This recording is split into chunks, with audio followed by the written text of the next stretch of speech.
center fielder. Tilly Davis is back out in right, and on the mound, Vida Blue. As he has completed his warm-up pitches, Dwight Gooden comes into the bench, and the Giants have taken the field. Gooden starting this ball game with a record of 12-4. Last year he won 24 and lost only 4.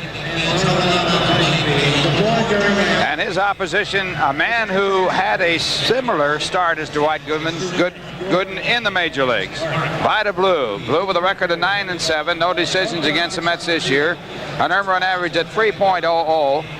He has appeared in 19 games this year as a starter. He has worked 108 innings, giving up 92 hits, 11 of them home runs, walking 49, striking out 68. Vida Blue. And Vida Blue will face this lineup. Leading off for the Mets, Mookie Wilson. He'll be followed by second baseman Tim Teufel, then first baseman Keith Hernandez. Middle three, Kevin Mitchell out in left field, the right fielder Darryl Strawberry, and then Ray Knight. And the bottom three of the Mets batting order, the catcher Ed Hearn, the shortstop Rafael Santana, and the pitcher Dwight Gooden.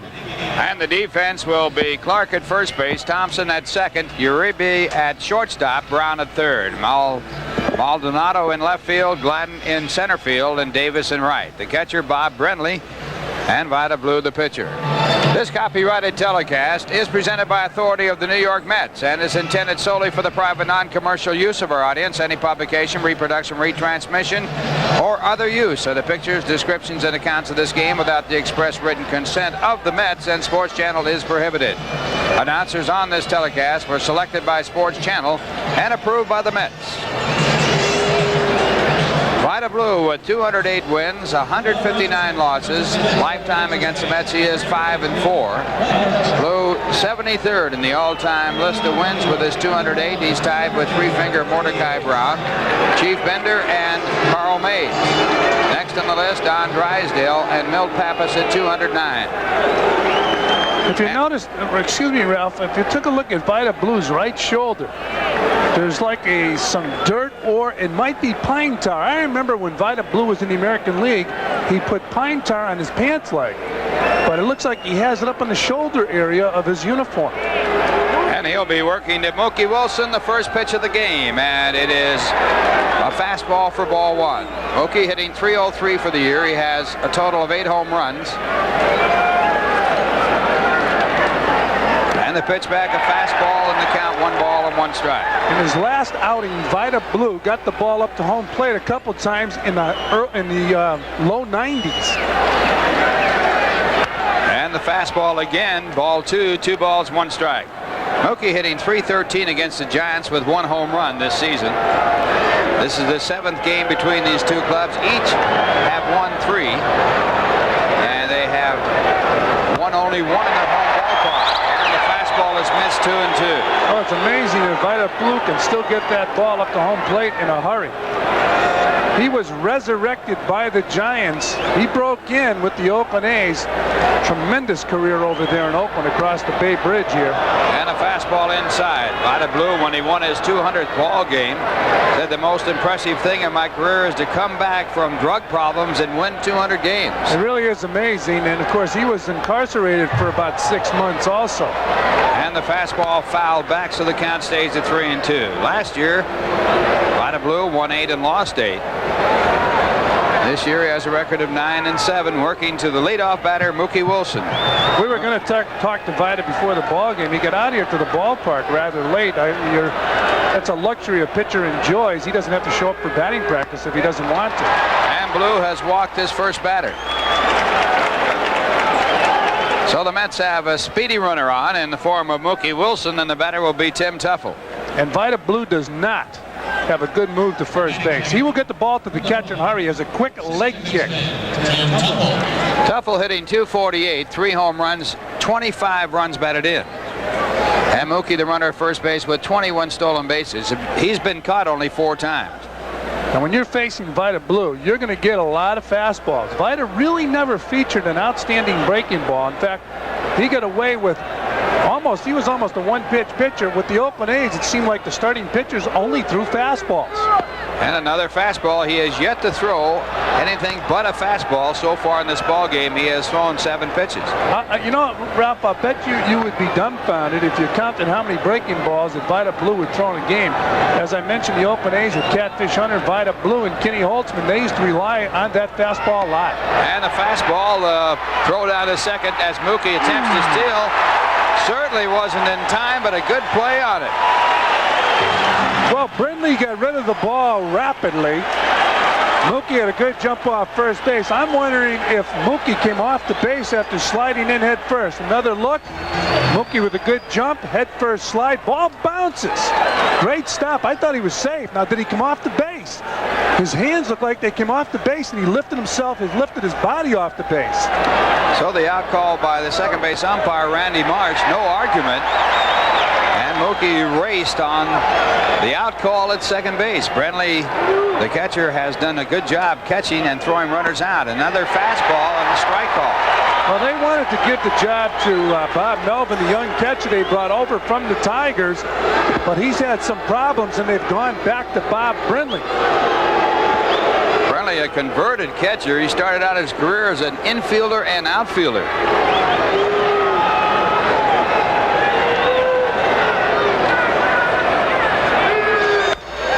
It's bounced up the middle and through for a base hit. So Tuffle singles to center field for the first hit of the game. Number 17, first baseman. That ball really had that top spin on it. Once it got over Vida Blue's head, hit that surface. Usually before the ball game and the ground is manicured, it's a pretty solid surface. So you're able to maybe pick up more hits like that than you would as the game goes along.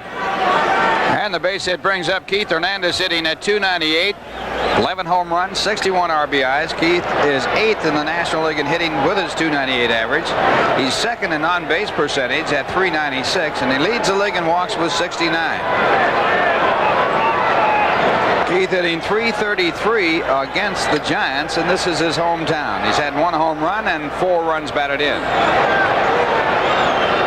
And the fastball, a strike call. I believe you go one way or the other when you're playing in front of your family and friends. You can either do very well or poorly. I think you might try too hard in front of your family and friends, but sometimes you try just enough and you do very well.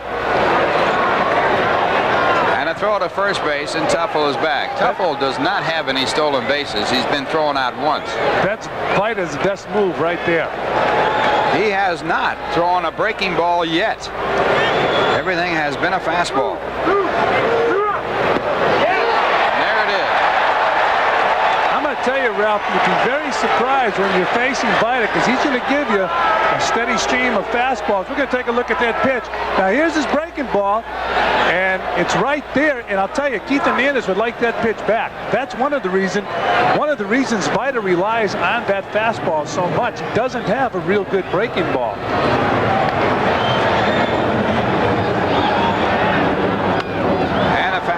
Fouled away. I'll say one thing for a guy who throws a lot of fastballs: you probably won't have a bad arm very often because you're not throwing that slider. That slider will cause a lot of arm trouble, especially around the elbow area.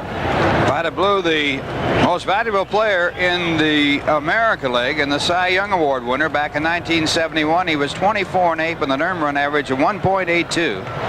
That year he had 8 shutouts and he struck out 301 batters, and that was at the age of 22. Of course, the big quiz in baseball at one time, or the trivia question, was who was the last switch hitter to win an MVP award, and it's Vida Blue.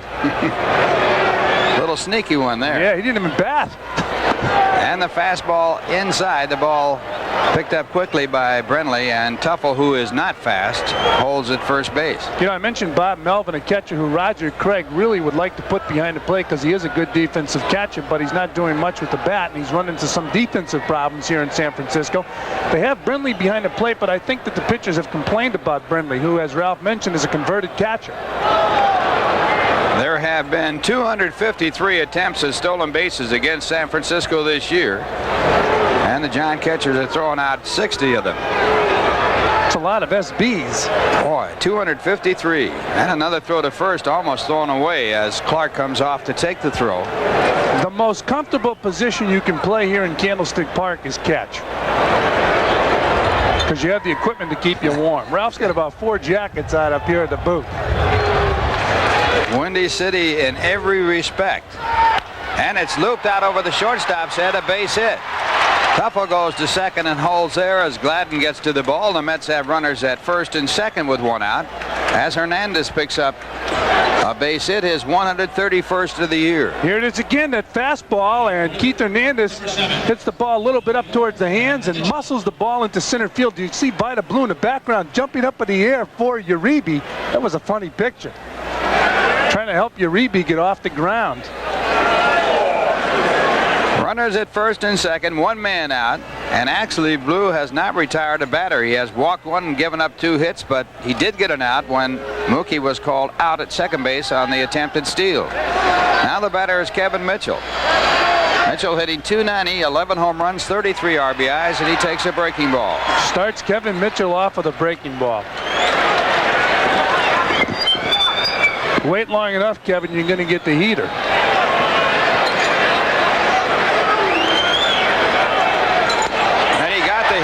Could use 1 up here. 2 strikes to count, missing the fastball.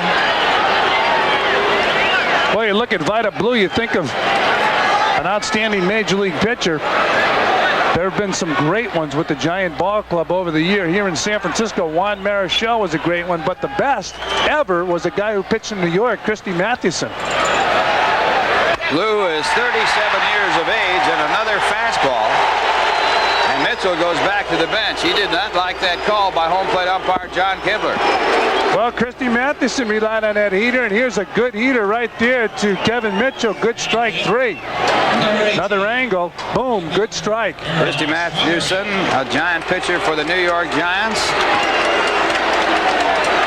As you look at Bruce Fleming, the home plate umpire, enjoying some of the restaurants in the Bay Area. You know, Ralph, talking about Christy Mathewson, pitched his whole career with the Giants except for 1 game. He won 20 or more games 13 times. And at one time, he was part of a great trivia question.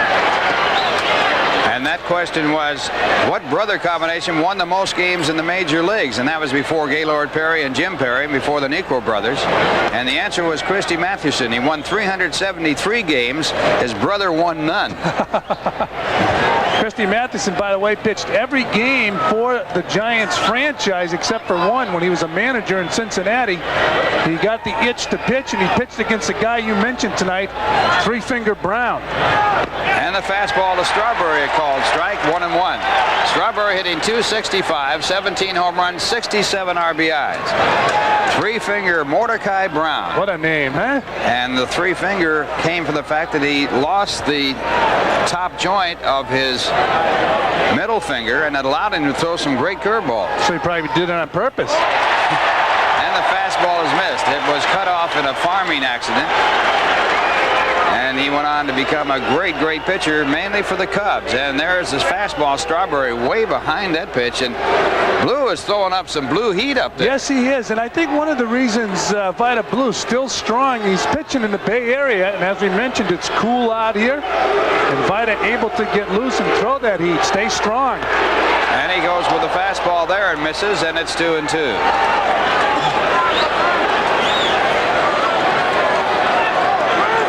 Blue with another record as you look at Bob Ellis, the bench there of the San Francisco Giants. He won for both sides in the All-Star game. Winning pitcher for the American League and the winning pitcher for the National League. But he can throw. And the fastball fouled back. Faced Vida Blue in 1969. We were both in the American Association. He was coming up with the Oakland A's. He was pitching for Des Moines. I was playing for Omaha, and he would just rear back and throw all fastballs. A guy came in the dugout one day in Omaha and said, "Look, I think I got his pitches." Love it. 69, his first year in the major leagues. He won his first game against the Yankees. And again, the fastball, and the count goes to 3-2. So the runners will be in motion with a count of 3-2 and 2 men out. Of course, who will forget the night when Charlie Finley tried to sell his players, Vida Blue, Raleigh Fingers, Joe Rudy. It was nixed by Bowie Kuhn, commissioner of baseball at the time. The runners go, and the pitch ball 4. So the bases are loaded, and the batter will be Ray Knight.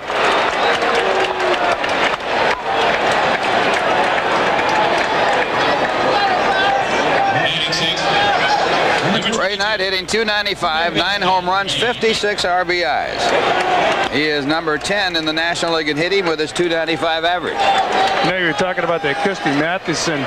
He stole home twice in his career. That's unbelievable for a pitcher. And a college graduate. You know, he's one of the first, I believe he's credited, he's a Bucknell graduate. He was credited with the first, he's the first player ever to write books. He wrote 3 children's books. And a breaking ball for a called strike. So he was ahead of his time. Of course, they're going down to San Diego next week. Steve Borrell still working on a book he was working on when I played with him. That was back in the 60s. Can't find anybody to dedicate it to. And it's chopped up the middle. Should be playable. It is, as Thompson makes the play all by himself, and that'll do it. So Blue escapes, walking 2, giving up 2 hits, but leaving 3. And the score at the end of 1/2 inning, the Mets nothing, the Giants coming up. Dwight Gooden on the mound for the Mets. He has a record of 12-4. He's 0-1 against the Giants this year. He has an earned run average of 3.01. This is his 25th game start. He has had 9 complete games, pitching 2 shutouts. He's worked 179 1/3 innings, giving up 143 hits, 13 of them home runs. He has walked just 56 while striking out 135. Dwight Gooden. And Dwight Gooden will face Dan Gladden, the Giants center fielder, leading off for the Giants tonight. He'll be followed by Rob Thompson and then Chili Davis. Will Clark, Chris Brown, and Candy Maldonado, the middle 3, and Bob Brindley, Jose Uribe, and Vida Blue, the switch-hitting pitcher. And for the Mets defensively, Hernandez at first, Tuffle at second base, Santana playing shortstop, Knight at third. Out in the outfield, Mitchell in left field, Wilson in center field, Strawberry in right. The catcher, Ed Hearn, and Dwight Gooden with 53 victories and only 17 losses on the mound for the Mets. You know, when you look at that Giant lineup, the one thing that'll surprise you is they haven't been getting that much power. The home run output for the Giants is not good this year. And when you think of Giant baseball over the years, you think they lived and they died with the home run. Even going back to the Giants of 1946, 47, 1947, they hit 221 home runs. This year they have only 86. I'll tell you what, Mel Ott led the Giants in home runs, or led the league in home runs 6 times. Mays did it 4 times, McCovey 3, but the guy you're most concerned with did it twice, Johnny Mize, and I'll tell you why in a moment. And there's a fastball for the first pitch, strike 1. Dan Gladden, the hitter. Gladden hitting at .289. He has 2 home runs, 23 runs batted in. Twice Johnny Mize led the National League in home runs, 1947 and 48, and you tied a guy who was also obviously a leader, sitting to my left here in the booth, Ralph Kiner. He was certainly a tough adversary. You must have hated that guy. Be honest, did you dislike him? He's all right now. And Gladden takes that fastball for a ball, and it's 1-2. Well, it looks like Gooden has that good heater tonight. Gooden with the signs and back again. And he goes to the curveball and misses. You know, Ralph, talking about Johnny Mize and yourself, it's interesting to note that you tied one other guy. 3 times you ended up tying for the lead in home runs. I believe it happened 13 times in the National League, and you've been involved 3 times. The other guy was Hank Sauer. Hank Sauer. In fact, Hank Sauer works for these San Francisco Giants.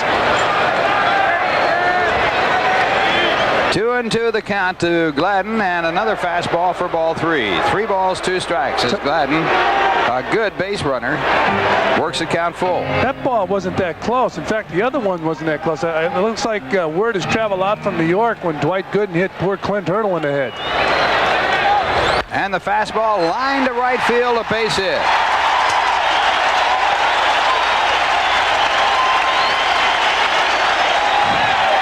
So the Giants get the first hit off Gooden.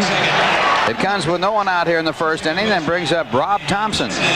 Here it is again, Gladden hitting that ball with authority, a little bit behind the ball and smoking that ball into right field. And Gooden has a good fastball. That'll bring up Rob Thompson. Thompson hitting at .257. A rookie with 6 home runs, 37 RBIs. At the West Palm Beach Junior College down here in Florida, they have an outstanding baseball program. Talking about Rob Thompson as Tim Tuffle talks to the second base umpire.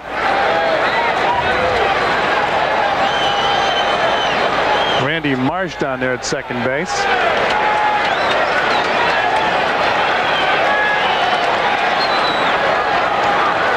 And a pitch out on the first pitch and nothing on. Well, as you mentioned, Dan Gladden can run, Ralph, and with 18 stolen bases, but he's been caught 9 times. And a lot of teams want to test Dwight Gooden. And Gladden back in '84 set a rookie record for stolen bases for the Giants. He had 31 that year.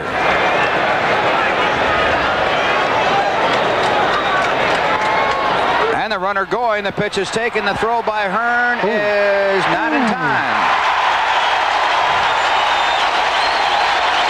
Well, that was good throw right there by the catcher, Ed Hearn, right on the money. You look, good shot right there. Gladden moving off of first. Watch that throw. Boy, that's on the money. And he said ball's dropped. Now they're going to give him a stolen base, I'm sure.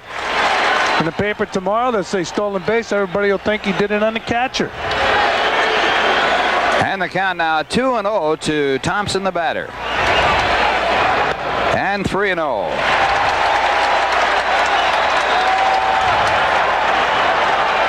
Well, the Mets sweating in the first inning, leaving 3 men on, and now the Giants have got something going. Giants comfortable against Dwight Gooden. One of the few teams in the National League that pretty comfortable batting against Gooden. And ball 4, so runners at first and second with no one out. And one of the reasons they're comfortable is because of this guy coming to the plate. Chili Davis, and he has worn out Dwight Gooden, hitting .563 against Dwight Gooden. 9 hits and 16 times up. And someone asked him how come he hits Gooden so well. He says he isn't God, man. It's a good point when you think about it. Davis against the Mets is hitting .521 this year with 11 hits and 21 at-bats, one of them a home run, and overall he's hitting .273 with 9 home runs and 60 RBIs. And he's been taking a lot of extra batting practice lately because he's been in a slump. In fact, early this afternoon he was out here taking extra BP. So we'll see how Gooden handles Davis, and another base hit. Gladden coming in, the throw to the plate in time. Oh. Hearn holds onto the ball, getting up and going to second base. And then on to third is Thompson, but a great throw by Mitchell, and Hearn making a great catch as Gladden tried to bowl him over, and he bowled him over, but he did not drop the ball. Well, I'll tell you, that was an excellent throw from Kevin Mitchell and a tremendous tag by Ed Hearn. Another angle right here in the hole between short and third. Now watch Mitchell, how aggressive he is. He gets to the ball, he comes up firing. Good strong throw on the money and an easy throw to handle, but watch that. Boom! Gladden trying to knock the ball loose. Another angle. Perfect throw from Kevin Mitchell. The key to that play was Mitchell hustled to the ball, and he came up throwing. He didn't slow down the throw. He came up throwing hard. Gladden trying to jar the ball loose, but Ed Hearn doing a fine job holding on. And a good job of base running by Thompson, who went over to third after the play. So still a runner in scoring position. And at third base, and the curveball is thrown to Will Clark. Clark hitting .287, 10 home runs, 29 RBIs, and he spent some time in the minors this year. He was injured. He was down there for the rehabilitation. I believe he hyperextended his elbow on a defensive play. A lot of times you do it on an offensive play, swinging a bat, but he did it defensively. Ended up back in Phoenix for rehabilitation. But he's back, and the Giants very high on him defensively and offensively. Will Clark from New Orleans, Louisiana. Went to the same high school as Rusty Staub. That's right. So that high school right there producing 2 fine hitters. Of course, Rusty proved himself over 23 years. This guy's in his first year. Throw to first base, and Davis back. Davis has good speed. He hasn't used it too well this year. He's had 10 stolen bases in 21 attempts.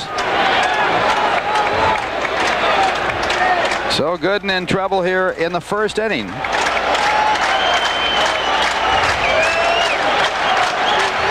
And another throw to first, and back again is Chili Davis. Thompson, the runner at third base. And Davis, the runner at first. One man out. Mets at double play depth. And the fastball for a ball. 1 ball, 1 strike.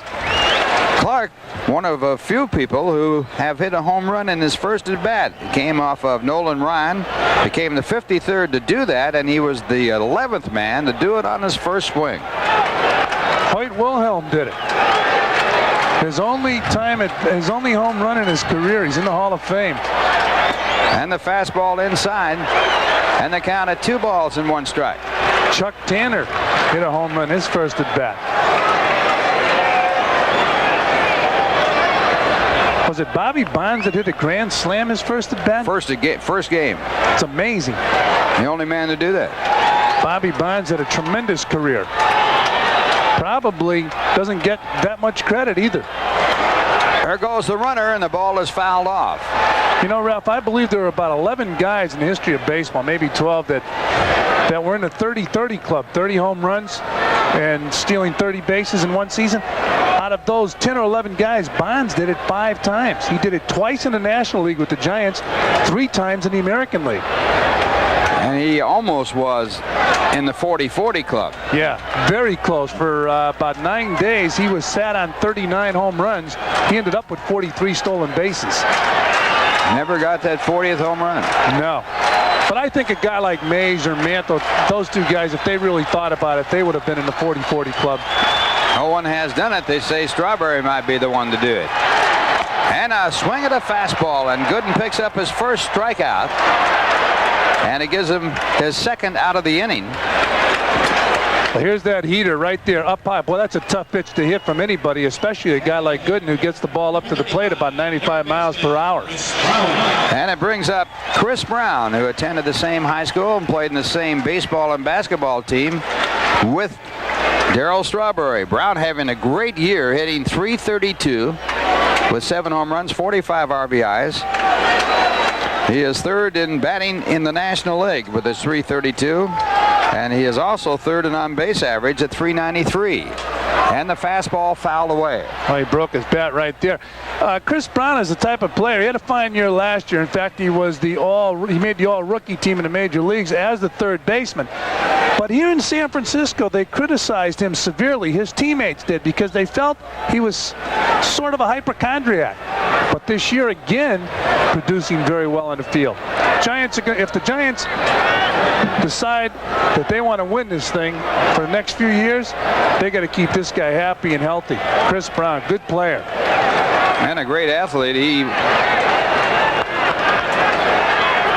was a finalist in the National Punt, Pass, and Kick contest when he was a little kid.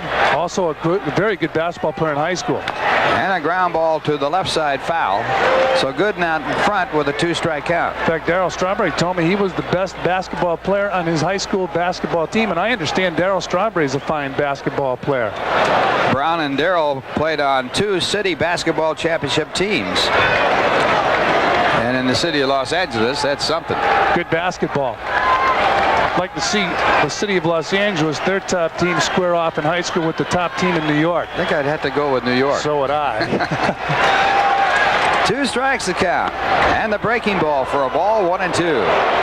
Speaking of basketball, a New Jersey Nets signed, well, he wants to be called Dwayne Washington, doesn't want to be called the Pearl anymore. Outstanding player from the Orangemen up in Syracuse University. And fastball fouled off. It'll be out of play.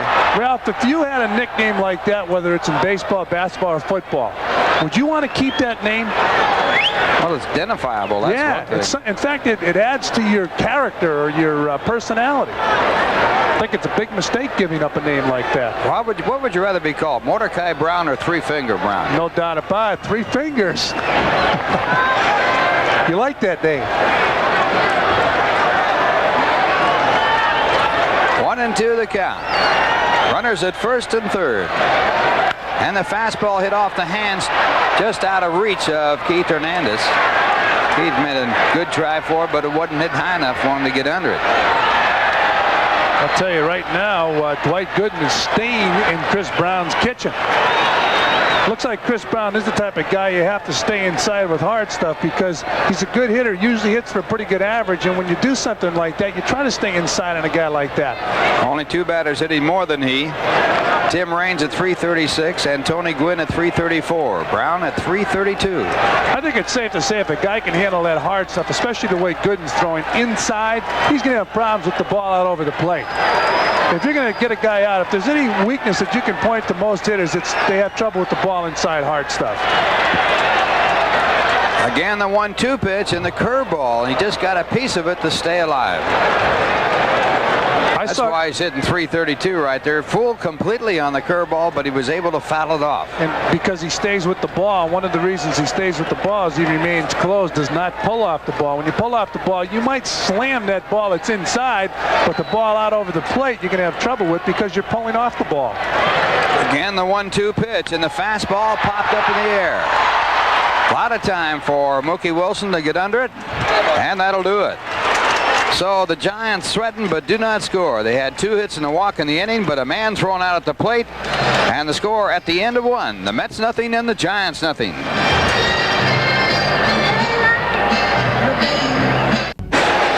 There are plenty of seats available for all games in the month of September, but they are going to go fast. So get your tickets early so that you don't get shut out of a September to remember. Ralph, would be something if they draw 3 million. In fact, the Dodgers, as you well know, the only team ever to draw more than 3 million, and the Mets with a decent shot at it. They've got great support there at Shea Stadium, and they've had tremendous support in recent weeks at home. Mets have averaged 37,878 paid admissions in the ballpark. In the American League, they count sold tickets. People that don't show up are counted as in the ballpark. But in the National League, they only take the turnstile count, and the Mets last year had over 3 million in sales. 3 million people sold that many tickets, but they don't count that in the total attendance. Big difference between the National League and the American League. It really is. Here's Rob Thompson, who walked us his first time up. Thompson has a rather dubious record that he put together this year. He is a rookie. There's a base hit into center field. So Gooden now has given up at least 1 hit in the first 3 innings as Thompson singles here. He gave up 2 in the first, 1 in the second, now 1 here so far in the third. Thompson going down after that fastball and hitting a bullet right back up the middle. Good-looking second baseman. The Giants have some talent in this ball club. Second baseman, shortstop, up at the first baseman, third baseman, good infield. Very good infield. So Thompson with a dubious record, and I'll tell you about it.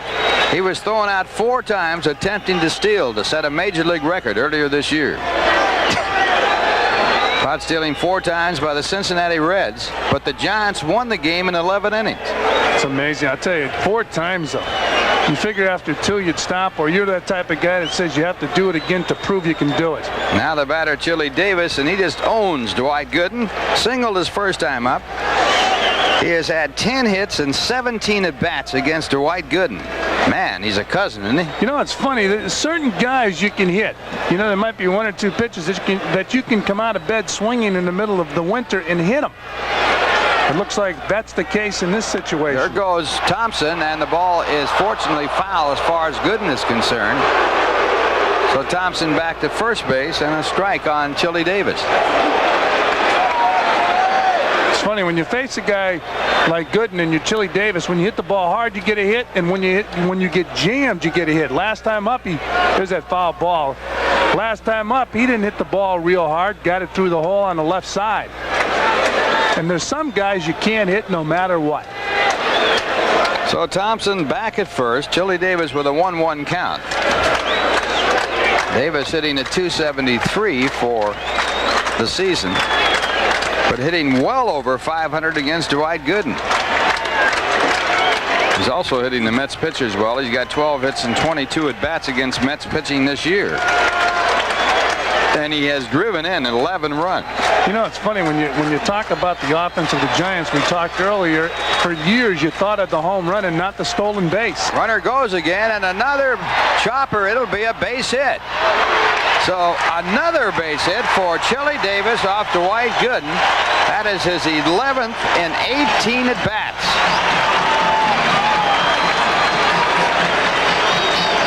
That's unbelievable. As I mentioned, if you hit the ball hard, you get a hit. If you hit the ball softly, you get a hit. If you hit a bad pitch off home plate like that, you get a hit. Thompson evidently hurt himself on this play, as you see it again. Santana unable to get the ball there in time, and now Thompson in trouble at second. And there you saw what happened, as it appeared that he either pulled a muscle or jammed an ankle. Mark Latendra from the state of New Hampshire. Trainer with the San Francisco Giants, out attending to Rob Thompson. Rob Thompson talking about him, a fine ball player out of the state of Florida. You know, we were talking about that infield a moment ago. A surprising thing to me, Ralph, is there has only been 3 infields. As you look at that slide again, 3 infields in the history of baseball. Third baseman, shortstop, second baseman, and first baseman in 1 year to hit 300, all 4 guys. And the Giants had 2 of them in 26 and 27, and the Cardinals had the other one in 1930. You know, you figured that would happen more often. A lot of 300 hitting, though. Yeah. Usually have a shortstop who doesn't hit for much. Or a second baseman. And now Will Clark, the batter, and he swings and fouls off the first pitch. Clark was struck out his first time up. Gooden got him with a high fastball, his only strikeout victim in this game. Amazing thing about Dwight Gooden, in his career against San Francisco, he has recorded 111 outs. He has struck out 52 of the 111 outs, 47% of the batters. Do it yourself. That does not include this ball game, but it does take in the game that he won from or lost to the Giants earlier this year. And yet, you talked about the strikeouts. His success hasn't been there against the Giants as opposed to the other clubs. And it's bunted out in front of the plate. A throw to third, and Knight unable to get back to the bag, and everybody is safe. Knight making a fine stop of a hard throw by Ed Hearn as he tried to scramble back to third. Well, Hearn came out of the chute in a hurry. Here it is again, Will Clark laying down a good bunt, maybe even too close to Hearn, but Hearn getting out of the chute. Thompson is not obviously injured because he hustled to third base. Another angle. Everything is done well. Just have to tip your hat to Rob Thompson. Nice stop by Ray Knight, keeping that ball in the infield. Again, another angle. Ed Hearn right out of the chute in a hurry. And as Ralph mentioned, Ray Knight unable to backtrack.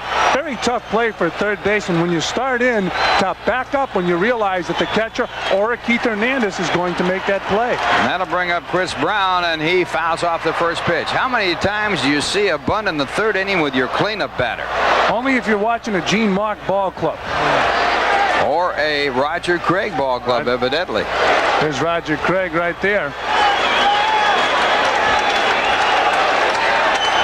Scoring on that play is a fielder's choice and a sacrifice.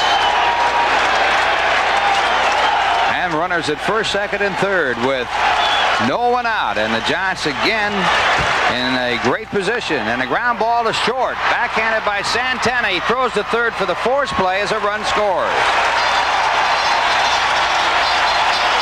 So Thompson, on some fine base running, comes in to score the first run of the ball game as Santana picks up the out at third. Nice play by Santana and a heads-up move to get the lead runner. Santana felt he couldn't get the guy at second base. He's going after the lead runner.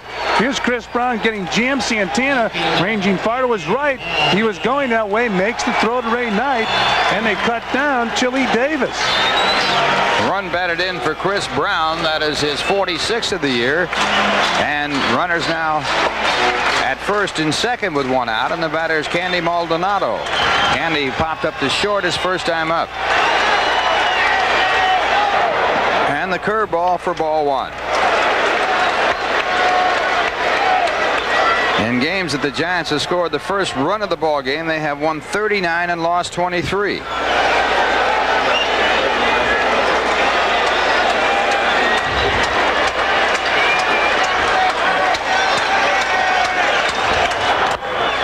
And the fastball. 2 balls, no strikes. Well, you mentioned earlier, Ralph, Candy Maldonado doing an outstanding job as a pinch hitter. Then Jeffrey Leonard got hurt. He got his opportunity to play every day. As pinch hitters, the Giants, if you can believe it, this year have 42 RBIs. And 52 base hits. Nice job pinch hitting.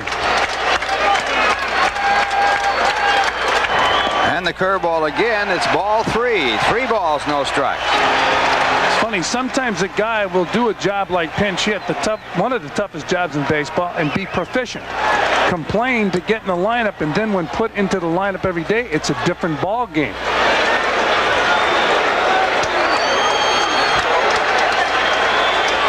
And ball 4. Gooden walks him on 4 pitches. Dwight's 3rd walk of the game. All 3 of the walks have come on 4 pitches. And Ed Hearn going out to talk to Dwight Gooden. When Dwight is off with his control, he usually is jumping out his body way out in front of his arm, and his arm really never catching up, and his release point becomes inconsistent. And usually on a power pitcher, when you have an inconsistent release point, it's up high. So the base is loaded again. 1 man out, and Bob Brenly the batter, and Brenly singled his first time up.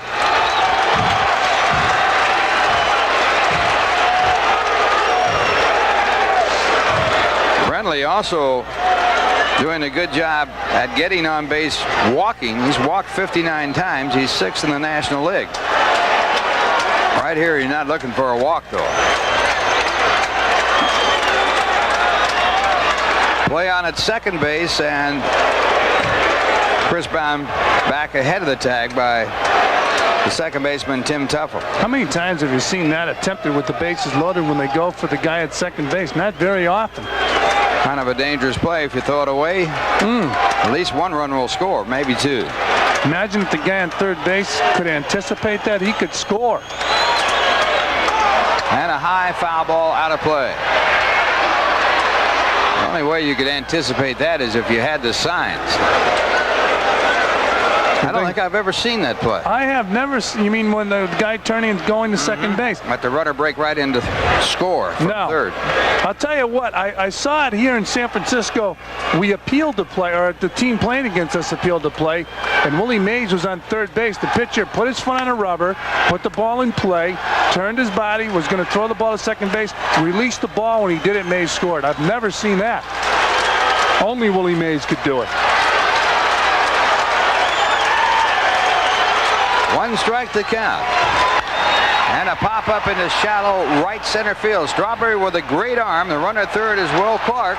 And here's a throw way over the head of Hearn, but the runner halfway and back to third. There's that trick play again. You know the runner on third base almost came in when he saw the ball thrown way over. Here's the throw again. Strawberry will throw this ball way over Ed Hearn's head. Dwight Gooden right there. He was in perfect position.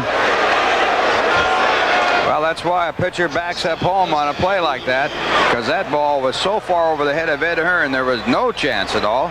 First thing that happens when a ball is hit out there, they'll yell to the pitcher, back up home. But a pitcher has to realize it. He has to know what he's doing, because visually, you have visual information. The vocal information's tough, especially with the big crowd on hand. Now the batter will be Jose Uribe. Jose walking on 4 pitches his first time up. His average holding at .226 with 3 home runs, 35 RBIs.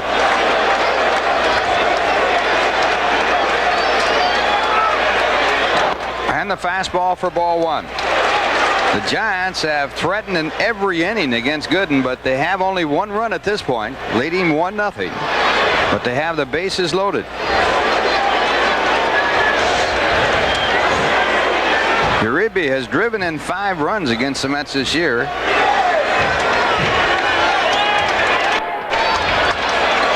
And a chopper back to Gooden. A good jump by Gooden to come up with it. The throw to first will retire the side. So the Giants pick up 1. They had 2 hits in the inning, and they have left 3. And the score at the end of 3, the Giants won, the New York Mets nothing.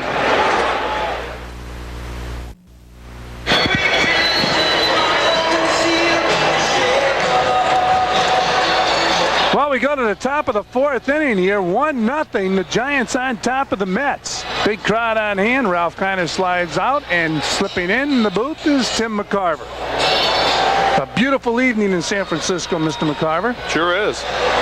And I understand you guys, geez, I forgot to talk to Ralph about this. You guys had the big golf match yesterday, and Bill Webb took me aside prior to the game and said, don't tell anybody, but I ran away with it. So he won. No, he didn't. No, he did not win. You didn't win? No. It's embarrassing. Bill Webb did not win yesterday. Why would he do something like that? Darryl Strawberry steps in, and he hits a line drive that'll curve foul down the left field line. Strawberry walked his first time up. I understand it was a beautiful outing in Carmel, California. Lovely. Absolutely lovely. Beautiful area. Monterey Peninsula. Really enjoyed the off day, as everybody did. 2 foursomes. Played Pebble Beach. It's an annual affair, I understand. Well, it's the first year it's ever happened. So It will be. So far it is. All right. 1-1 pitch is a ball. 2-1. Just finding the time during the baseball season, of course, is very difficult for everybody in the traveling party. Woo, here's a bolt. Forget it. Boy, that ball hit those seats and it looked like a pinball game up there. Home run for Darryl Strawberry, and for Strawberry his 18th of the year, 68th RBI. The ball got out of here in a hurry. It's all tied at 1. Vida Blue tries to come inside on Strawberry. He does not get it inside. And Vida Blue, before he turned around, the ball hit the seats. That ball was a pea out of this ballpark. So Darryl Strawberry playing pinball with the right field seats. It's all tied at 1, and Ray Knight's the batter. Ray 0 for 1 in his ball game. He was unable to hold up on his swing. Bruce Fleming said he went around. As you look at Darryl Strawberry wearing 18 on his back and 18 in the home run column.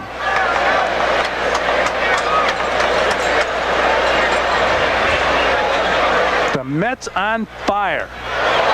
And there's a rope in the center field base hit.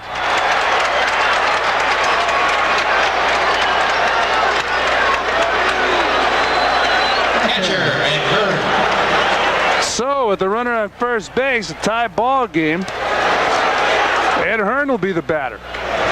Well, another fastball. I think you had a pertinent point earlier when you talked about Vida Blue the second and third time around in the batting order. When you have only one pitch, unless that pitch is either, if it's a fastball, if it's a sinker, sailor, or if you can do more things with it. But when you've got a straight fastball, you've got to maintain that straight fastball throughout the course of the game. Otherwise, they're going to sit on it and wrap it. And at Vida's age, it will lose its velocity as the game goes along. At one time, he could maintain that velocity. He checks Ray Knight. Ray almost killed himself tripping over first base.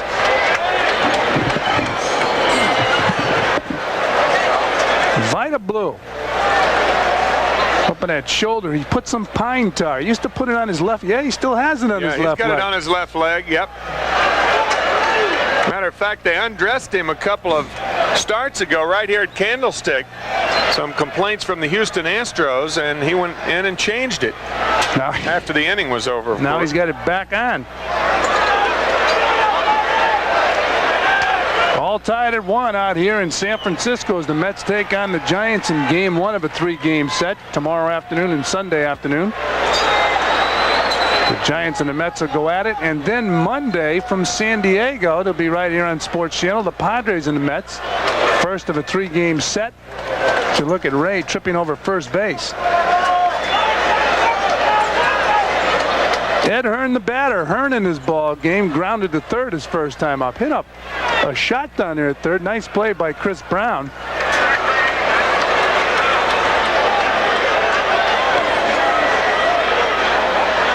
By the way, That home run by Darryl Strawberry is 4th against a left-hander this year. I think historically, left-handed power hitters would have trouble with left-handed pitchers. I think an example of that is a guy you played with, 67 and 68, who hit 61 home runs in 1961, Roger Maris. He only hit 12 of his 61 home runs off of left-handed pitching. Yeah, well, almost every left-hander has more trouble with left-handed pitchers than right-handers have with against right-handed pitching. However, Keith Hernandez this year batting better against left-handers than he is against right-handers. And Ed Hearn takes a strike, 0-2. Entering Tuesday's action against the Los Angeles Dodgers, Keith Hernandez was batting .315 left-handed and .277 against right-handed pitching. Probably .315 against left-handed pitching, pardon me. And you would consider Keith more of a spray hitter than a power hitter? As Hearn takes the ball outside, 1-2. You know, talking about Roger Maris, I heard an interesting thing. Do you know the year he hit 61 home runs, he never got one intentional pass? Right. It's amazing. Not when you consider that Mantle was hitting behind him. The Mick. Up high, 2-2. 2 balls, 2 strikes, and the guy who's doing a fine job since Gary Carter went down with the injury, Ed Hearn. The Mets right now 19 games in front of the Philadelphia Phillies. The Mets with 118 home runs this year, and the Phillies second with 115 as Ed Hearn hits a fly ball to right field, deep right field. And Chili Davis drifts back, makes the catch. 1 down.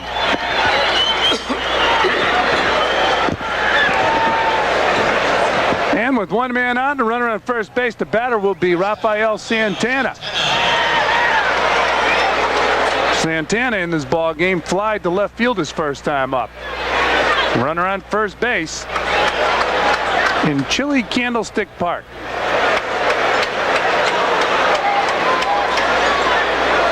Mets against the Giants. Giants, one of the most traveled teams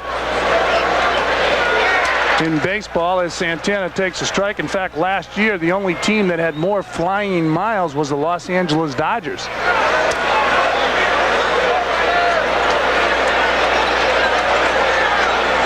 And 1 on Santana.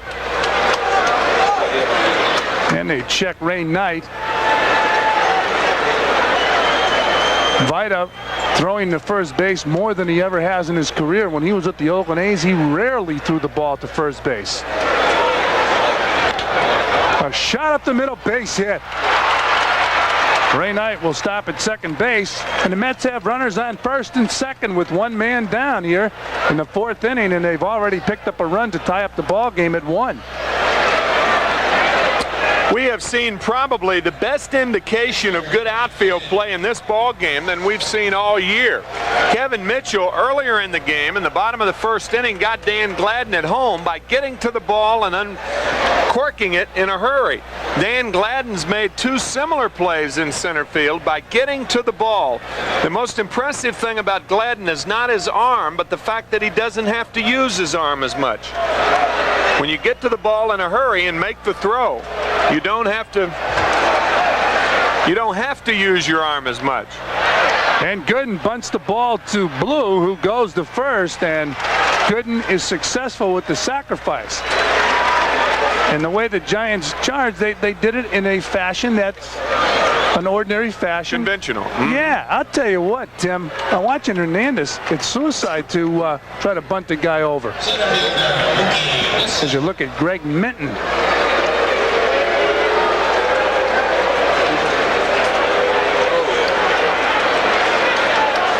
This game obviously more important for the San Francisco Giants than it is for the Mets. The Mets 19 games out in front. The Giants presently 6.5 behind the Houston Astros, who lost tonight. And Mookie Wilson, the batter, takes a curveball for a ball. 1-0. We talked about Vida's propensity for throwing fastballs. And I think anytime Vida misses with his curveball, he has so much confidence in that fastball, he'll just shelve the curveball and go back to the fastball. Runners on second and third, and Mookie fouls off the fastball, so it's all evened up at 1. 1 ball, 1 strike. 2 outs here. Top of the 4th, 1-1, the Mets and the Giants.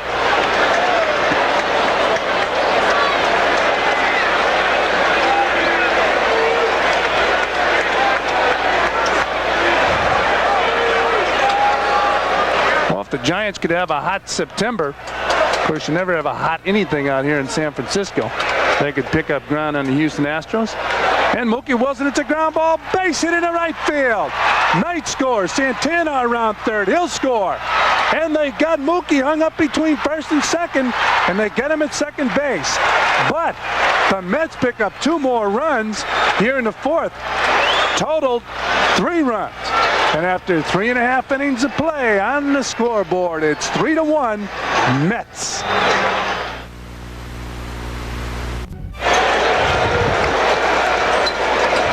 Top of the 10th inning, I'm all right. You'll Top be of the all right. 5th inning. Couple weeks. That's right.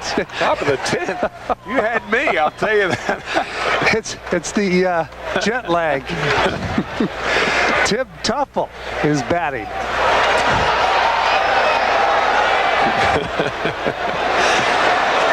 Fouled out of play. We mentioned Bobby Ojeda going back to the hotel, okay? So he's going back to get a good night's sleep. And that's usually the course that most teams take to give their pitchers a little extra rest. It makes sense, makes a lot of sense. And I'll tell you a story about a guy who abused that privilege. As Tuffle pops the ball up, shallow center field, Rob Thompson's there, makes the catch, 1 down. By the way, during the Mets Silver Anniversary year, Sports Channel gives you the chance to select the all-time Met team. You can choose the greatest players from 25 years of Mets magic.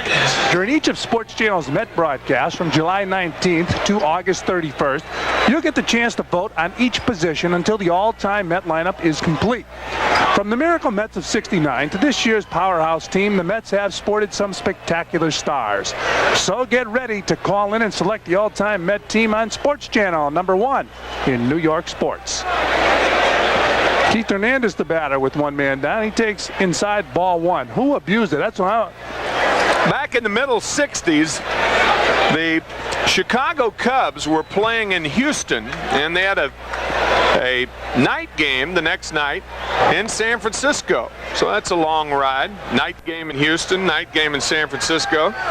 So they sent Bob Buell ahead the morning before, the morning of the game that they were supposed to play in Houston. All right, they go to San Francisco, and all the guys are in as a matter of fact, they left the next day, gain a couple hours. The ball club arrives at the hotel about 1 o'clock in the afternoon, and Buell is just coming in with his bags. He had stopped off in Vegas overnight.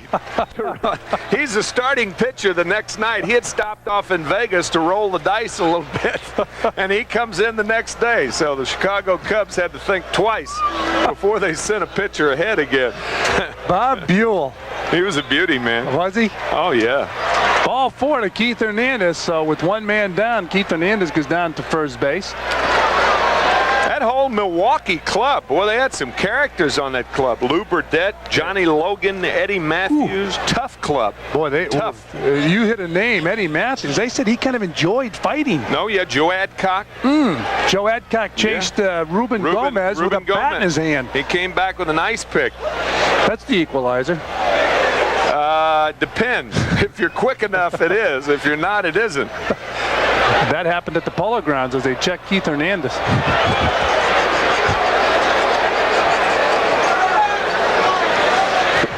Well, I'll tell you, having Bill Webb up here in the booth is a real trip. I'll tell you that. You never really realize how good you have it when he's in the truck. He's up here doodling on pictures and drawing pictures of all the announcers. He's a sick man, believe me.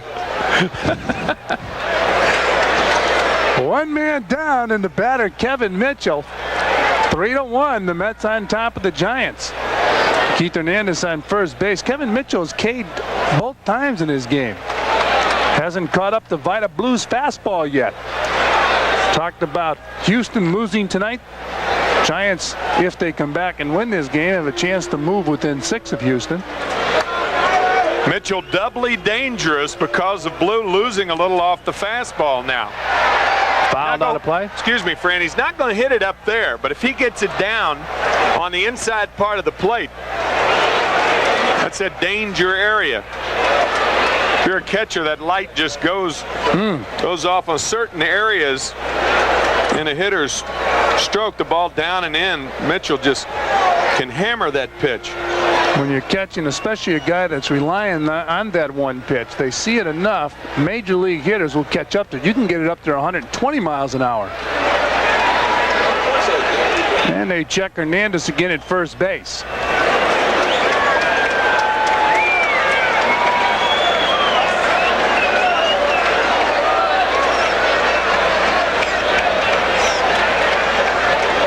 And they check him again. In fact, I'm not sure why they're checking him so much. I was just thinking, those are such needless throws to first base. What's the sense in it? Where's Keith Hernandez going? If he goes, it's going to be a hit and run play, and that means he's not going to be getting a jump. Look at Vida Blue's hat. Looks like he has pine tar in the hat also. Ball's popped up. Right field, Chili Davis makes the catch. 2 down.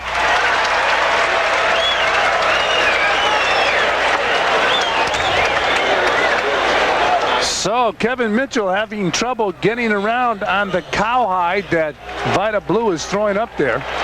Vida was timed I believe his last start, 92 miles per hour. That is a surprise.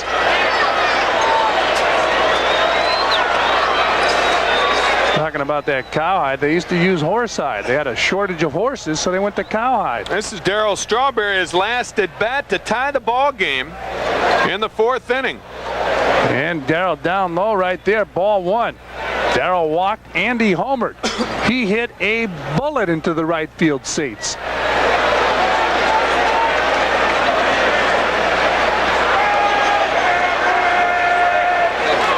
Boy, you just can't stay with a heater with this kid.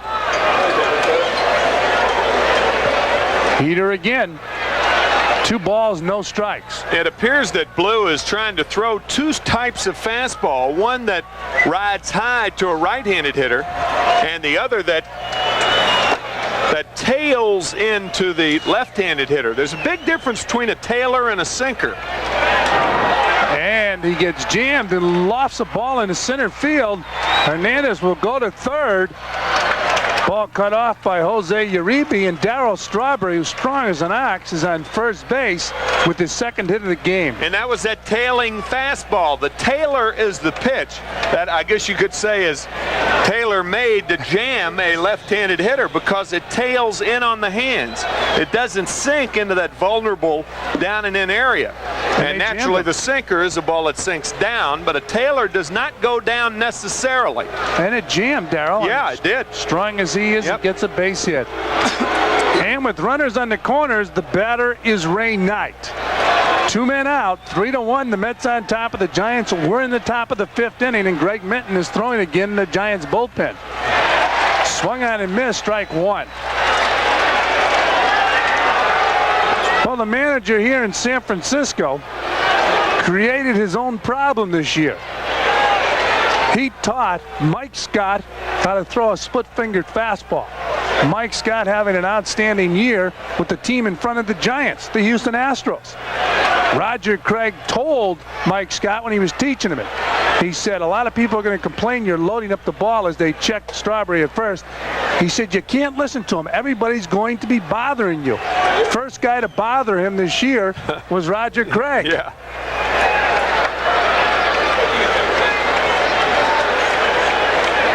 They check Strawberry again. He gets back. Talking earlier, there was a guy, there's been about 11 or 12 guys in the history of baseball that have been in a 30-30 club. Bobby Bonds, who played right field with the Giants, did it 5 times. Twice in the National League, 3 times in the American League, and Darryl Strawberry will do it a few times before he's through playing. Fouled out of play. Of course, nobody's in the 40-40 club. 0-2 now on Ray Knight.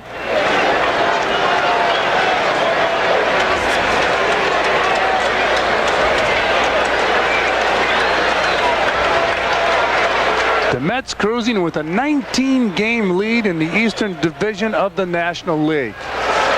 Unbelievable. Houston with at least a 6.5 game lead as they check Strawberry again. Houston lost their ball game today to the St. Louis Cardinals.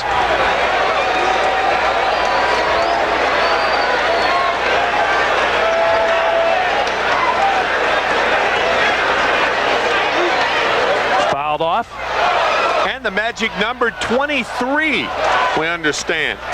There are 41 games remaining, so you take the number of games remaining, add 1, and subtract the second place club. How many games they're out in the loss column. So the Phillies 19 back, 19 from 42, as there are 41 games remaining, is 23, and that's how you figure the magic number. It has been a magical year for New York. Boy, it really has. Everybody on the Met Ball Club having a fine season.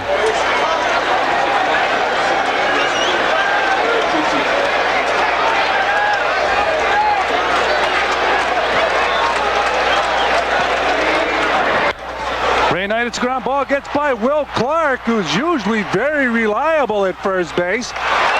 Strawberry goes to third, Hernandez scores, and the Mets have a 4-1 lead. Usually you can tell by the rear end of a player how he's going to field the ball. If the glove is up, then the rear end is up. When the rear end's down, the glove's down. That's why it's so important to play below the hop. Watch, see, he does not get his glove down, and consequently the rear end's not down. You can almost try that if you're at home. You try bending over from the waist, and your knees are straight and your rear end's up, and where the glove is, it would be between the legs and back. But if you bend from the knees and get your rear end down, what that does in effect, it pushes the hands out. All right, now get up and get back in your seats. Right. Tim, it's 1 o'clock in the morning back there. You're going to have malpractice insurance. Well, no, it's a Friday night. There's no work day tomorrow. That's right. Big deal. But you're still going to get them off their seats and have them. Yeah, you got to right. work on things. It'd be perfect. That's it for Vida Blue, huh? That's it. Vida with the pine tar goes into the dugout. Roger Craig out in the mound, bringing in Greg Minton. Minton, who's had an outstanding career in San Francisco, coming out of the bullpen as the short man, finds himself in the middleman role now. So the Mets have runners on first and third, 2 men out, and when Minton is ready, he'll pitch to Ed Hearn, and Mr. McCarver has a message.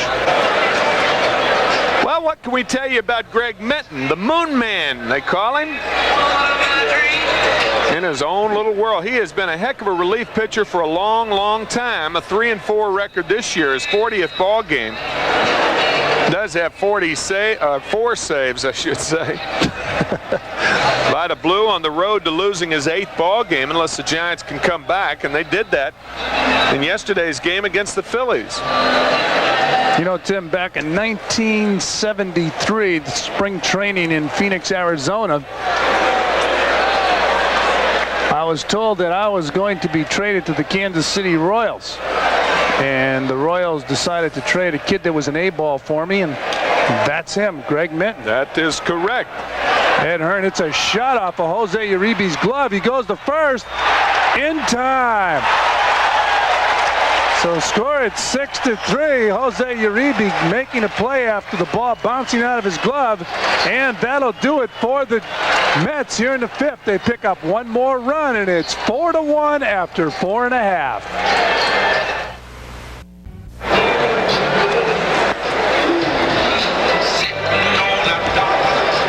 Well, top of the 6th inning, Candlestick Park, San Francisco, California. A revitalized Giant ball club out here. There's Greg Minton getting the dirt out of his spikes.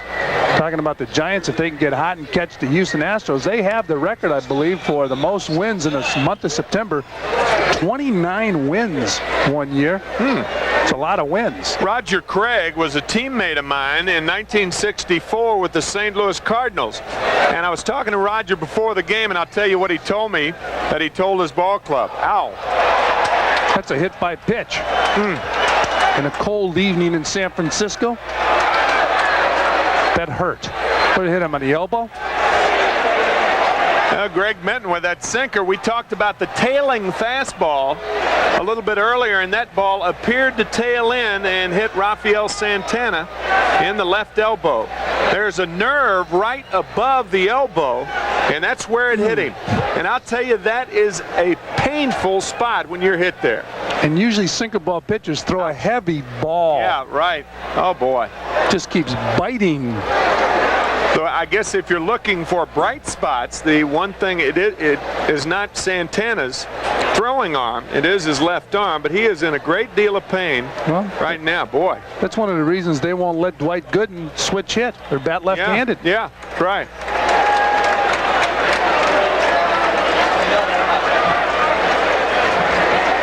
So Bill Robinson walking Santana down there. Here it is one more time. Boy. He did give with that pitch, but that was hit him in a very, very vulnerable spot. So Minton hitting the first batter here for the Mets in the 6th inning, and the batter now will be Dwight Gooden. 4-1 now. The Mets on top of the Giants. First game of a 3-game set out here in San Francisco. Monday night you can catch all the action as the Mets take on the Padres here. It's been added to the schedule, so once again that's Monday night, the Mets and the Padres from San Diego. Roger Craig told his team before the game yesterday morning that he was on that St. Louis Cardinal team that was 11.5 back August 24th, 1964, and won the pennant. So naturally it doesn't happen often, but it can happen. And the one thing about that Cardinal team, the Reds were in front of the Cardinals, so the Cardinals had to leapfrog over the Reds to get to first place. Giants have no one in front of them. No. Outside the Astros. Well, the Giants aren't out of it. Although they got a tough series right now with the Red Hot Ball Club. This is a tough series. If you can win 1 or 2 ball games against the Mets, you're having a good series against them. So they have their work cut out from. Houston lost to St. Louis, although they're playing a Red Hot Ball Club. Cardinals have been playing great ball. Did Tudor get the win? Yep, 13-6. Well, there'll be a 20-game winner in the American League for sure. Roger Clemens won his 19th as Mookie Wilson steps in. Mookie in his ball game 1 for 2. He's also walked, and he takes down low, ball 1.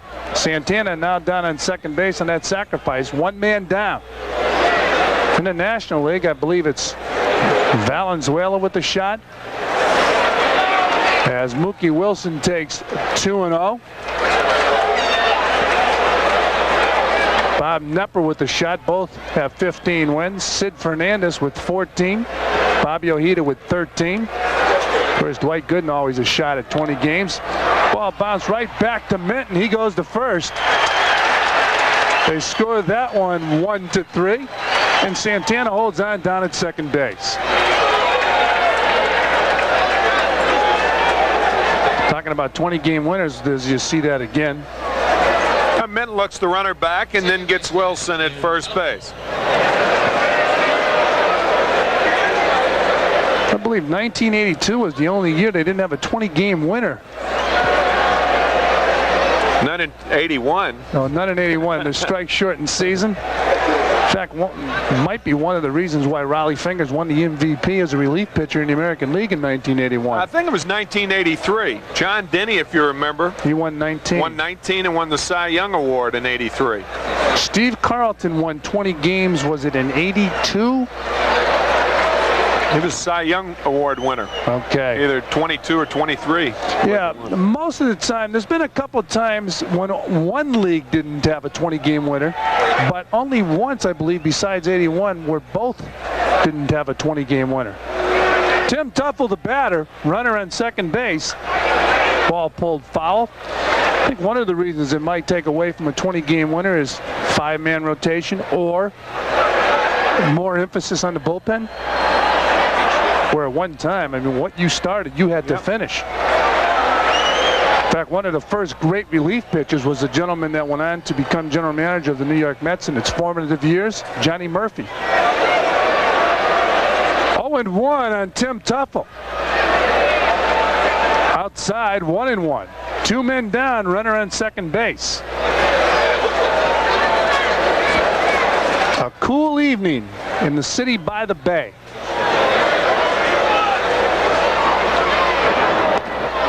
Swung on and missed. 1-2. After this West Coast swing, the Mets head back to New York, playing red-hot baseball. And these West Coast teams will come into town. Dodgers, Giants, Padres, to be followed by Montreal. Big homestand, late August, early September. Down low, 2-2. In fact, a lot happening in the Flushing area. Yeah, you'll see it. Have a chance to see this fine Met ball club prepare for the playoffs, and we're hoping that it'll be a September to remember. Oh, it will be. There's a chopper to short. Uribe to first, and it gets by Clark. Bad throw by the shortstop, Jose Uribe. Santana comes around to score the 5th run of the game for the Mets, and on the error, Tuffle goes to second base. I'll tell you, one of the strange subtleties of a fielder fielding a ball is what position he's in when he catches it. And because of Santana going in front of Uribe, it caused him to go back on his heels. Watch. He's back on his heels. Now when he starts, he can't get anything on the throw.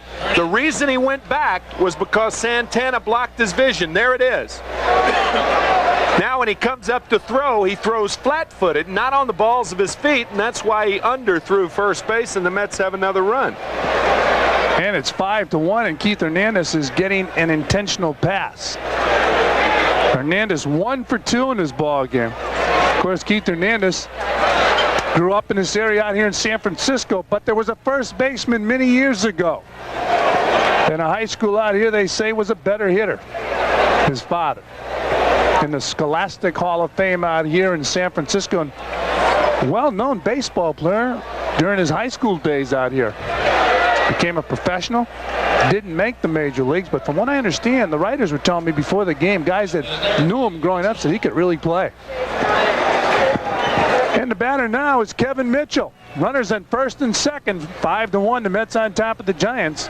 As I mentioned, the Giants will be in New York shortly. Always a favorite team in the New York area. How about those Dodgers as Mitchell fouls the ball off? As I mentioned, the programming note here on Sports Channel. Monday night, that game in San Diego will be seen exclusively on Sports Channel. The Padres and the Mets. It's a 3-game series here, a 3-game series in San Diego. Mets head back home on August 29th to open up with the Dodgers. There's a strike to Mitchell. 0-2. Dodgers will be in for 3 games, 29th, 30th, 31st. To be followed by 3 with these Giants, who used to make their home in the Polo Grounds, where the Mets were born. And a foul ball. After the Giants series, the Padres will come in. They'll be followed by Montreal, so a lot of baseball at Shea Stadium. And the runners retreat to their bases. It's funny, Tim Tuffle did not touch that base. After a foul ball in the rule book, you have to go back and retouch the base. It's interesting. A lot of guys don't do it.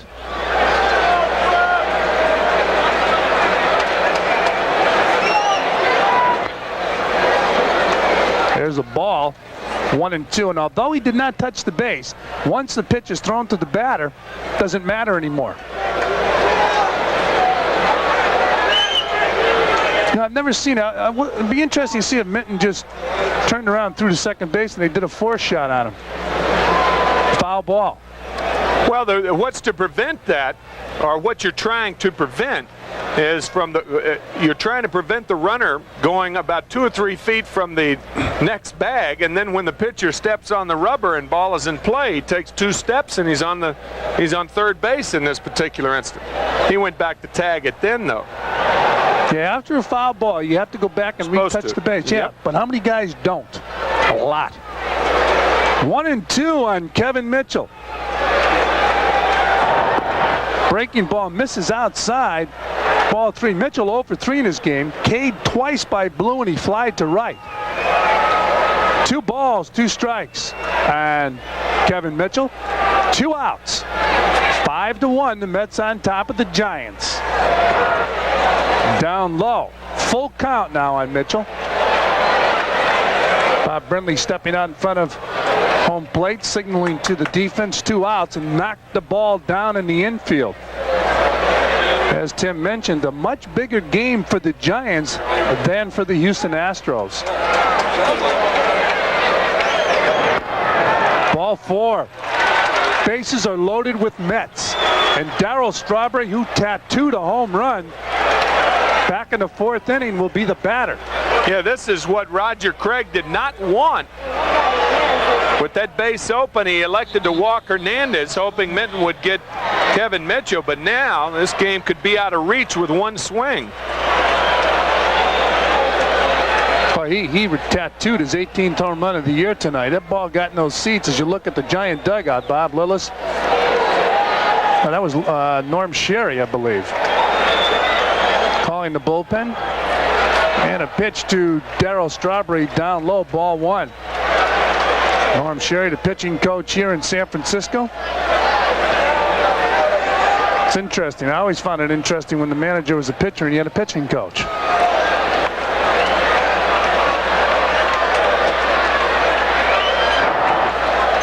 Down low. Frank Williams was throwing in the Giant bullpen. 1-1 on Darryl Strawberry. Bases are loaded. And he hits on top of the ball. Should be a foot race between Minton and Strawberry, and they get Strawberry. So Darryl Strawberry hitting a chopper to first. Minton beating him over to first, and the Mets leave 3 runners stranded here in the 6th. But they pick up 1 run, and after 5.5, it's 5-1 Mets.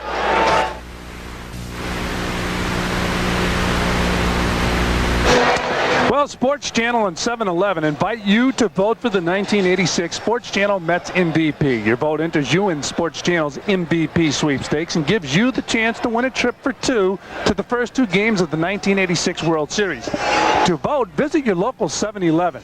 And while you're there, buy a big gulp and get a free Sports Channel Mets Yankee MVP Collector's Cup. No purchase is necessary to participate. Balloting in September 18th, so run on down to 7-Eleven and get a big gulp. Bob Brindley would like to get a big gulp right now. Bottom of the 6th inning, he'll lead it off for the Giants, and Gooden's first pitch, and there's a shot to left field. Mitchell will not be able to get it, and a double off the bat of the Giant catcher, Bob Brindley.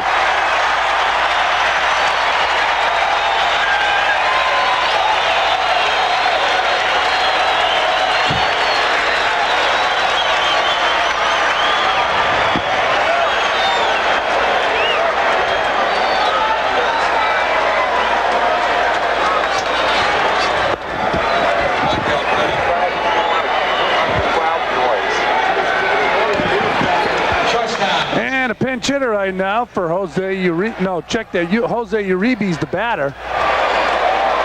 And Michael Andretti will be the pinch hitter for the pitcher, Greg Minton. Uribe batting with Brindley on second base. Nobody out here in the bottom of the 6th inning. 5-1, the Mets with the lead. 8 hits for the Mets, 6 for the Giants.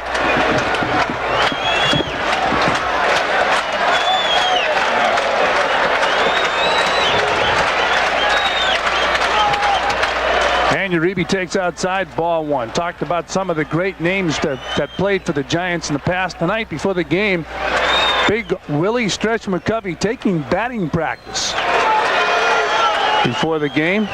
Looks like he can still hit the ball. Sure does. That's a funny story. You were talking about Alvin Jackson is now a pitching coach with the New York Mets through a, what was it, a slider? To hanging curveball. Hanging curveball. McCovey hit it 9 miles. It's funny the way you're talking about the way the Cardinals looked out of the dugout, then looked at McCovey. They didn't look for long. That ball hit that facade next to the Redbird at Busch Stadium. Bounced back into shallow right field. It was the hardest hit ball I've ever seen. Were you catching at the time? Oh, yeah. Proud to call it. Not necessarily. Not at all, huh? No. By the way, Juan Berenger is now throwing in the Giant bullpen as Jose Uribe faces Dwight Gooden. 2-1 count on the Giant shortstop, runner on second base. And Uribe hits a ground ball up the middle. Santana makes the play. It's going to be tough. They get him. Just in time. One down, and Brindley moves to third base on that ground ball. All right, you saw the lack of good footwork with Jose Uribe, and now you're seeing just the opposite. Look how fast Santana recovers to get his counterpart of the Giants. Watch. For San Francisco, batting for Craig Vincent. Quick feet, quick hands. Mike Aldrete. The key to throwing, getting the body in position, and of course a good arm always helps, but you got to get yourself in position to throw. Mike Aldrete, the batter.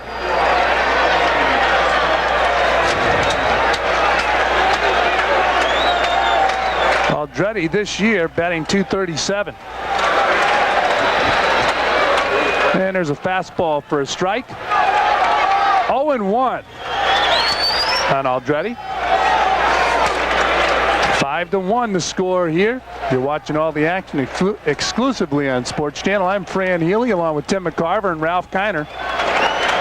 We'll be coming at you again Monday night from San Diego, California.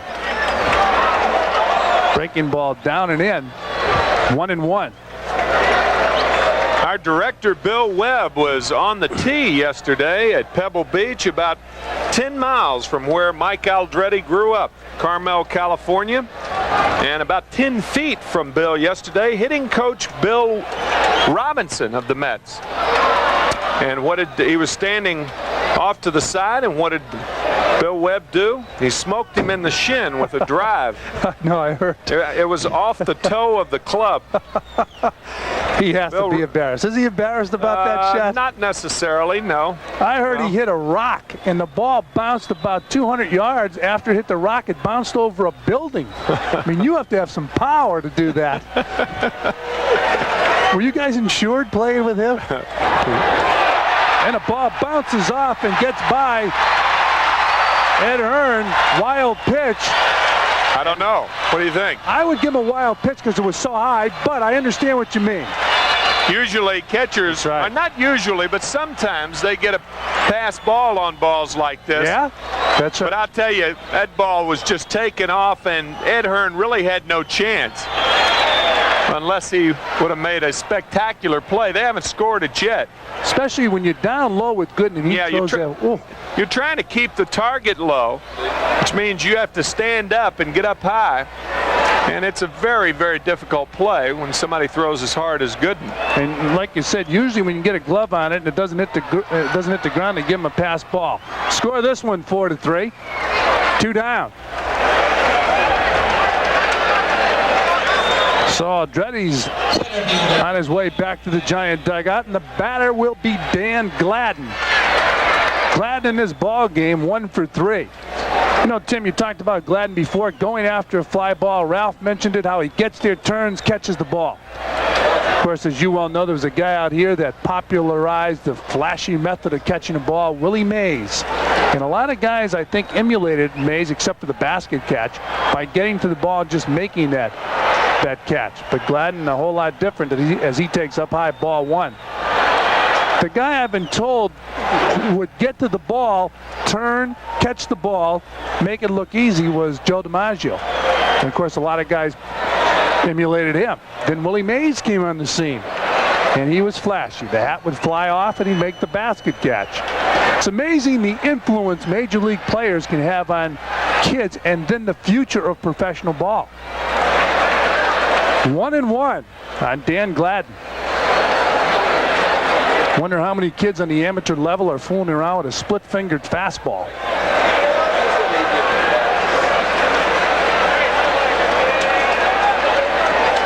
Well, of course, their fingers are not fully developed, and they're not really big enough to throw a split-finger fastball, but I'm sure some of them are trying. Sure are, as Gladden takes strike 2, 1 ball and 2 strikes. We are told, by the way, that that high pitch that got away from Ed Hearn was scored a wild pitch, so it is an earned run. And we applaud that decision about taking care of Ed Hearn. That would have been a tough pitch to handle. But Gladden's gone down on that knee 3 times tonight, as if the ball's closer than it really is. 2-2 on Dan Gladden. Dwight Gooden in pursuit of his 13th victory of the year. So a lot of excitement back at Shea when these pitchers go back and continue to pursue the coveted 20-win plateau. And Dwight Gooden just struck out Dan Gladden on a nasty curveball. That'll do it for the Giants here in the 6th. They pick up a run, and after 6 complete, it's 5-2 Mets. Pinch hitting for pitcher Juan Berenguer will be Harry Spillman to face Dwight Gooden here in the bottom of the 9th inning. Gooden going for victory number 13, and he needs 3 outs to get him. Spillman with a pinch hitting record of .400. He's 6 for 15. I mentioned earlier that the San Francisco pinch hitters coming into this game with 52 hits and 42 RBIs. Led by Candy Maldonado, who started tonight's game. Candy with 4 home runs, 20 pinch hit RBI, batting .425. Wow.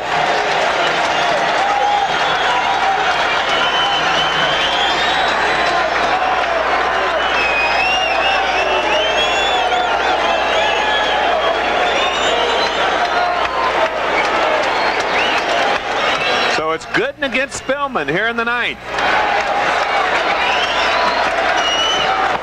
Ball 1.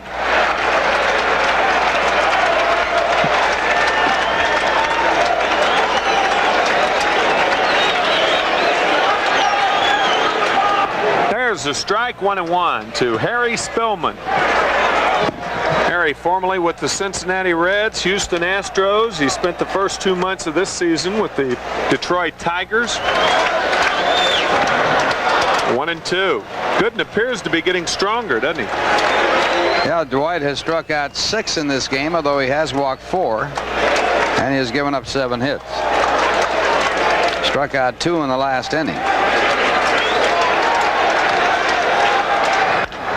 Ground ball right side. Tuffle can't come up with it. So Harry Spillman has himself a hit.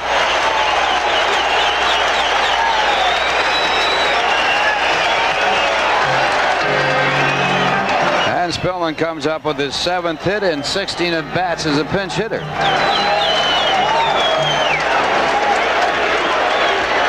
And he is at first base, and the batter Dan Gladden. The Mets have to be alive for a bunt here. The Giants have had 31 games that they have come from behind to win. The Mets have had 29. Mets will have 30 if they win this one, even though they came from behind a 1-run deficit back in the 3rd inning, scoring 3 in the 4th. Here's a mind-boggling stat. When the Mets have had the lead after 8 innings, they have won 69 and lost only 1 game. 2-0.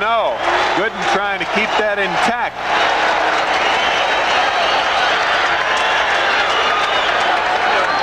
Roger McDowell warming now for the Mets.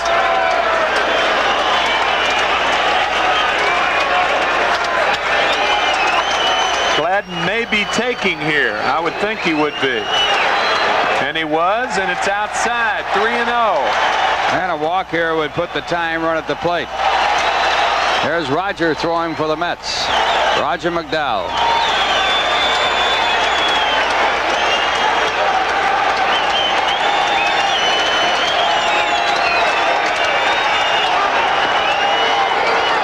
Strike 1. If you remember, the St. Louis Cardinals last year lost no games, winning 90 with the lead after 8 innings. They went through the playoffs like that, and then they went to the 6th game of the World Series when they lost 2-1 to the Kansas City Royals. That controversial call by Don Dinkinger at first base. Jorge Orta, the batter. But here we are, 9 months later. And the 3-2 pitch to Gladden gets him, and it probably was ball 4, 1 away. 7th strikeout for Dwight Gooden, and he came from 3-0 to pick it up. And it's a fastball, pretty close to take. Man looked like he was fooled on that pitch. He looked like he swung at the ball flat-footed. Rob Thompson, the batter. He's 1 for 2. He's walked a couple of times.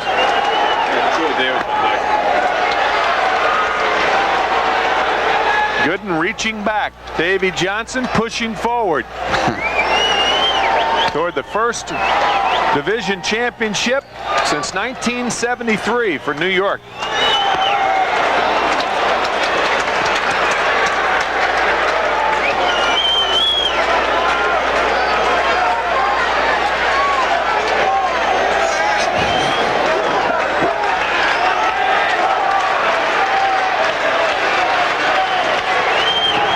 Ball low. Nice play by Hearn. 2-1.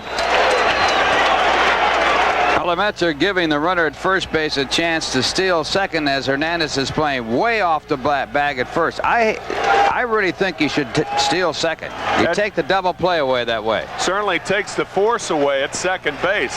Hernandez way off the bag.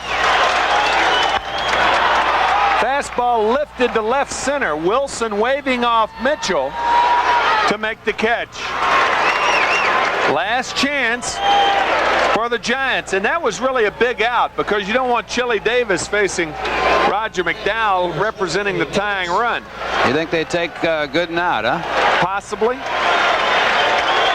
There was a time they certainly wouldn't. But as we pointed out, Chili Davis owning Dwight Gooden. First 2 times up, he had hits.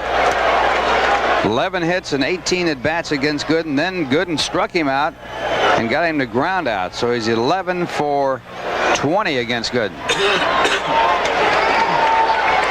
Strike 1. This is a strong outing for Dwight Gooden. It's a lot stronger than the score indicates. Some early wildness, but the last 5 innings, he has given up only 3 hits. Davis fouls this one off. Well, the first 2 years, Dwight Gooden was a closer. In fact, he gave up only 1 run in the 9th inning his first 2 years.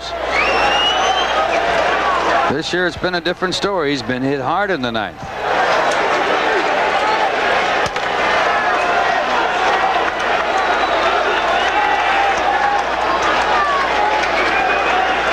And 2 to Davis, 2 outs, bottom of the 9th. Davis just gets a piece of it.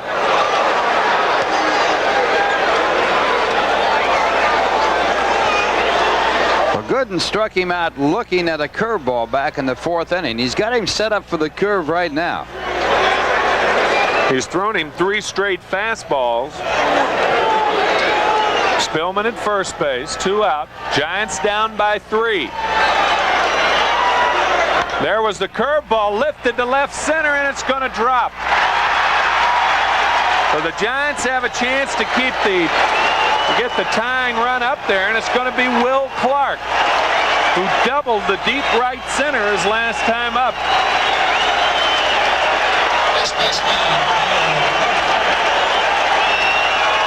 Well, it's just amazing how Chili Davis hits Dwight Gooden.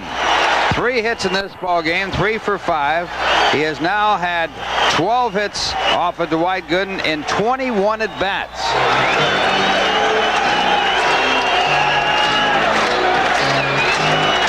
So there are 2 outs.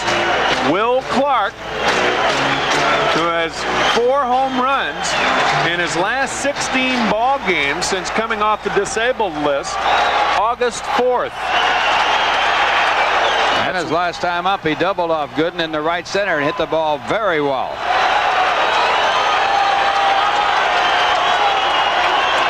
Ground ball up the middle, base hit.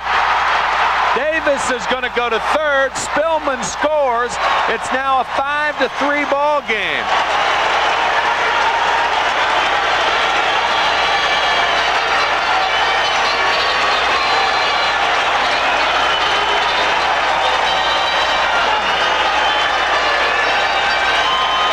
And that looks like it's going to be all for Dwight Gooden as Davy Johnson comes out.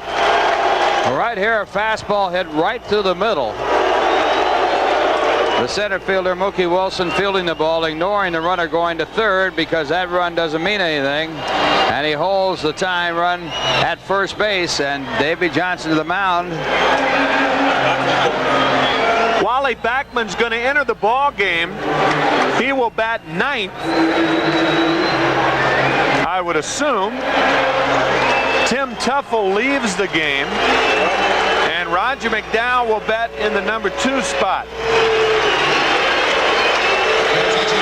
And Dwight Gooden losing a chance to pick up his 10th complete game. The leader in the National League is Fernando Valenzuela with 15. Dwight would have been in second place in that department. And it will be the job of Roger McDowell to close it out. McDowell with a record of 12-7, an earned run average of 2.34. He's had 14 saves. He has worked 103 2/3 innings, giving up 80 hits, only 2 of them home runs. He has walked 29 and struck out 56. Roger McDowell in relief of Dwight Gooden after 8 2/3 innings of work for Dwight. Charged with 10 runs, gave up, I should say 10 hits, gave up 3 runs while striking out 7 and just out away from picking up a complete game. Gooden walking 4. But 3 hits in the 9th inning, driving Gooden out of the game. Gooden cannot lose the ball game as he has a 2-run lead. There are 2 runners on. So if the game is lost in regulation play, one would have to think that Roger McDowell will be the loser. But Davy Johnson thinking optimistically that McDowell can pick up another save. McDowell has saved 3 of the last 4 Met wins, as a matter of fact. 4th in the National League in appearances with 57. And he has one guy in that dugout pulling for him, I'll tell you that. Oh, boy. That is a W out there. Mets brought a 4-game winning streak into this game. And the Giants broke a 4-game losing streak yesterday. Both the Mets and the Giants have only lost 4 games in a row this year. They've never lost 5.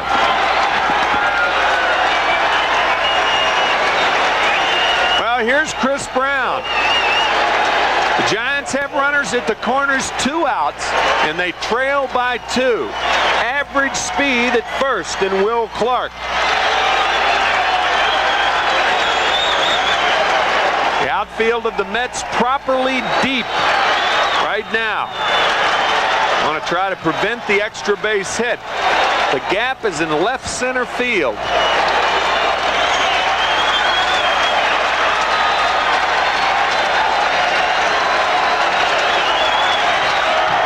Fastball for a strike, 0-1. Brown on the night, 0 for 4. Came into this game as the 3rd best hitter in the National League with a .332 average. He's now down to .328 with his 0 for 4. Slider, and a vicious slider. Man, did that thing have some action on it. Missed outside, 1-1 to Chris Brown.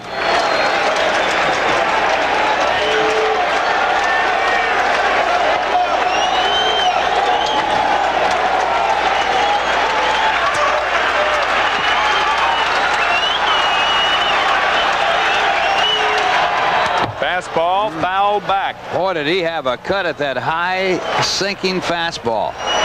He'd hit that thing down to Oakland if he'd hit it. Well, McDowell giving up only 2 home runs all year. Both were game winners. One to Craig Reynolds in Houston, and the other to Jerry Mumphrey back on the 5th of this month.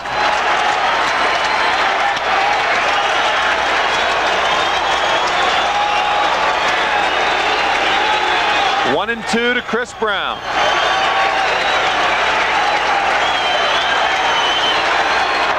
Slider just misses by an eyelash. 2-2. The Giants have won 20 ball games in their last at bat. Right here, a game of inches, but it was a ball. Yes, it was. Just misses. 2-2, 2 out, 2 on. Mets lead by 2.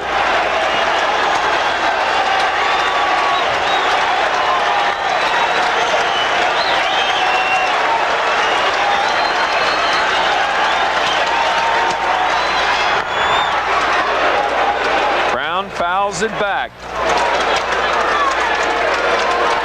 McDowell certainly does not want to run the count to 3-2 because that's going to allow Clark to take off from first base.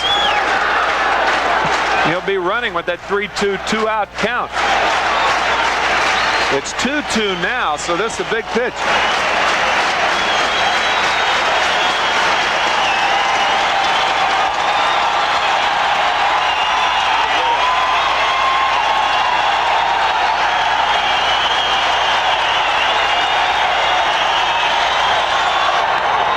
Slider hit to right center field and deep, but there's Wilson in this ball game's history. For the second time this season, the Mets go 40 games over 500. Dwight Gooden winning his 13th ball game of the year. The Mets were out hit 10-9 by the Giants. 5-9-0 for New York. 3-10-1 for the Giants. The Giants remain 7 games behind the Houston Astros. And the Mets remain 19 games in front of the Philadelphia Phillies, who won tonight in San Diego. The magic number now 22. I thought it was a strong outing for Gooden tonight, Ralph. Strong outing. Got in a little bit of trouble, and then his nemesis, Chili Davis, looping a base hit for the 3rd hit off Gooden to keep it going, and then Clark with the bouncer up the middle. But Gooden, the winning pitcher, and he now has a record of 13-4, a save from McDowell, his 15th save of the year, and the Mets put it away by a score of 5-3.